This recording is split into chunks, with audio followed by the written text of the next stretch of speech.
Hello friends नमस्कार। आज हूँ फेब्रुआरी मास 13 तारिख गुरुवार। सबुदिन पर आज भी आसी ओडिशा राज्यर एक बड़ खबरटी जाना आगुरी जदि आप चैनल नुआ आते भिडियोटी गोटे लाइक कर चैनल को सब्सक्राइब कर दिंतु। पाखे बेल आइकन को दबाई दिंतु जहाँफल कि आगू आस वीडियो नोटिफिकेशन सर्वप्रथम आपने पाइबे। तो चलतु जाना कौन रही आज खबर। नवीन तागिद पर सेना कहले बीजेडी सह अच्छी आउ रही बीजेपी को जीबी चर्चा ठीक नुहे।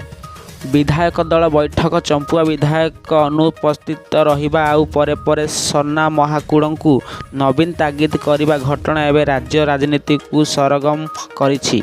आउ यारी भितर सामना को आसी खोद सनातन महाकुड़ प्रतिक्रिया।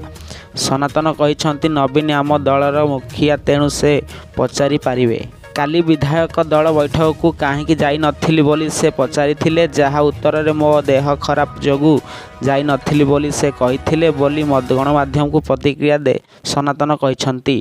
अन्यपटे से बीजेडी अच्छी आउ रहिबे बोली कहते। यह सह 2029 पर्यंत केउ दल को जाई पारिबे नाही बीजेपी को जीवा चर्चा ठीक नुहे। आम जिलार मुख्यमंत्री होउछंती मोहन माझी, तेणु विकास पाई मुख्यमंत्री मोहन माझी को से भेटिछंती।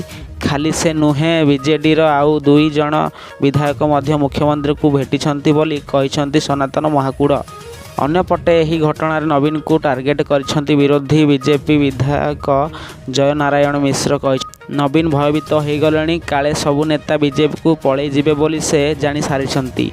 तेबे बीजेपी केंद्र नेतृत्व चाहिए बीजेडी को खंड खंड करदेव।